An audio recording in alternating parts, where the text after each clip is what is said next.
Think back to your school days. Do you remember quietly sitting in neat rows, raising your hand before speaking, and following every instruction without question? Now ask yourself, how often did your school truly encourage you to think outside the box? Challenge ideas or question authority? Exactly, not very often. Schools today, and historically, have placed a huge emphasis on obedience and compliance rather than nurturing critical thinking. But why is that? It's not because schools are evil or educators don't care. In reality, it's far more subtle, and the roots go deeper than you might think. The roots in history. To really get this, we have to travel back in time. The modern education system we recognize today largely stems from the Industrial Revolution. Back then, factory owners needed disciplined, punctual, and obedient workers, people who'd reliably do repetitive tasks without question. Schools were designed to meet these exact needs. The bells, regimented schedules, strict rules, and standardized tests mirrored the factories of the era. Children learned early on to respect authority, follow instructions, and prioritize punctuality. These traits weren't just valued, they were essential for the economy's success. Creativity and independent thinking, those were seen as luxuries, often discouraged or simply ignored. Fast forward to today, and while our economy has drastically changed, the fundamental structure of our education system hasn't. We're still using an outdated model from the 1800s, even though the world around us demands a totally different skill set. Control versus creativity.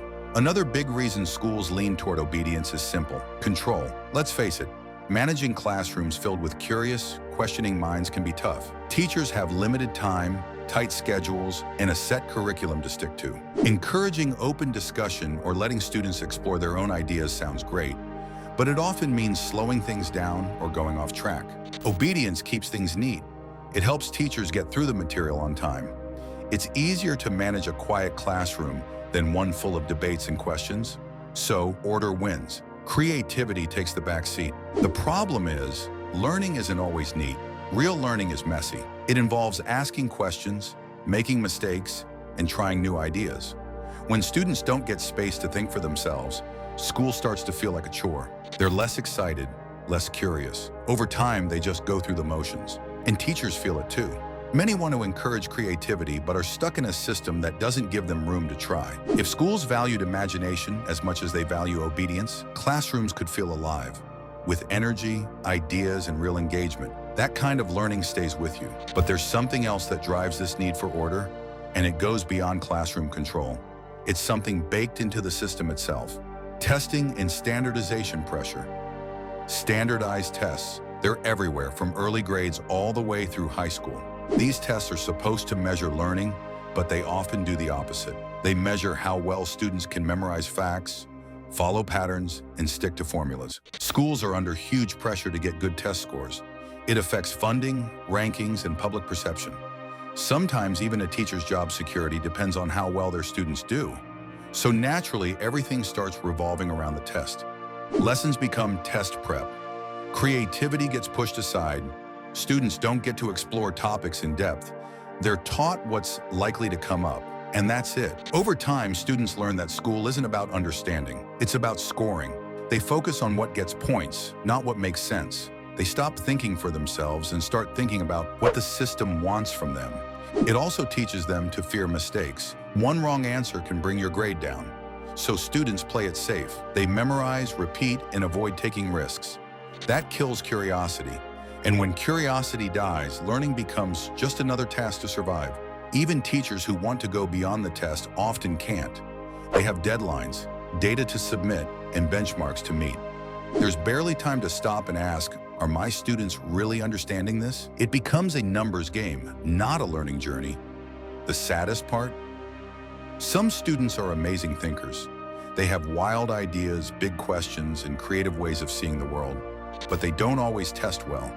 And in this system, that means they get overlooked. They're labeled average or underperforming, even when they have so much potential. So testing doesn't just put pressure on schools, it shapes how students see themselves. And that's a cost we rarely talk about. Fear of disruption. There's also a deeper psychological aspect. Many educators and parents fear that too much critical thinking leads to disruption or rebellion. Critical thinkers question authority. They ask difficult questions. They challenge norms and traditions. That's uncomfortable for many people. Societies historically have preferred stability, predictability, and conformity over disruption, even when disruption can lead to progress. Encouraging critical thinking inherently means accepting the risk that students might challenge the status quo. Many schools aren't comfortable with that risk, opting instead for the safer route, quiet obedience. The paradox of critical thinking. Here's the great irony. We live in a world that desperately needs critical thinkers, yet we're still largely stuck with a system that values obedience. Employers repeatedly say they value creativity, problem-solving skills, and innovative thinking. The most successful leaders and innovators of our time, from Steve Jobs to Elon Musk, were people who consistently questioned everything and challenged norms. Yet our schools rarely prioritize cultivating these traits. This mismatch between what schools produce and what the world demands continues to widen, leaving young people underprepared for the complexities of the modern workforce and society. Why this needs to change? So, why does all this matter? Because critical thinking isn't just nice to have, it's essential. The challenges of the 21st century, like climate change, artificial intelligence, misinformation, and global conflicts, require independent thinkers who can analyze, question, and innovate. Obedience alone simply won't cut it. When schools overly emphasize obedience, they inadvertently limit students' potential. Creativity, curiosity, and questioning become secondary, leaving generations of young people who can follow directions brilliantly, but might struggle to navigate real-world complexities independently, moving beyond obedience. But there's hope. Educators, schools, and policymakers are slowly recognizing the urgency of shifting from obedience-driven education to one centered around critical thinking. In countries like Finland and Singapore, educational reforms emphasize creativity, inquiry-based learning, and critical thinking from early childhood.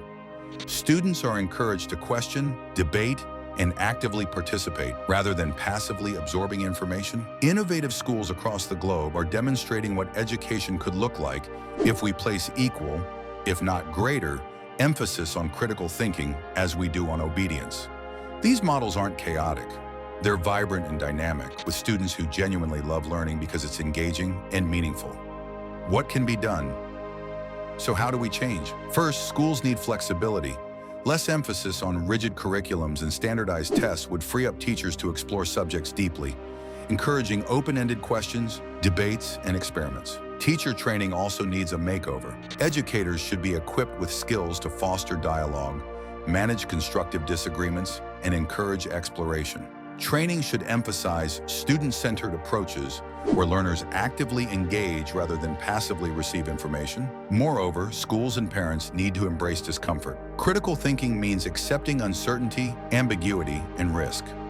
Students who ask tough questions shouldn't be seen as disruptive. They should be celebrated. Starting at home. Change doesn't just happen in classrooms, it starts at home. Parents play a huge role in nurturing critical thinking. Encourage your kids to ask questions, engage them in discussions about world events, ethical dilemmas, or everyday problems. Show them it's okay, even good, to question authority respectfully and thoughtfully. Creating a home environment that values curiosity, openness, and debate can significantly counterbalance an obedience-focused school environment. A better future.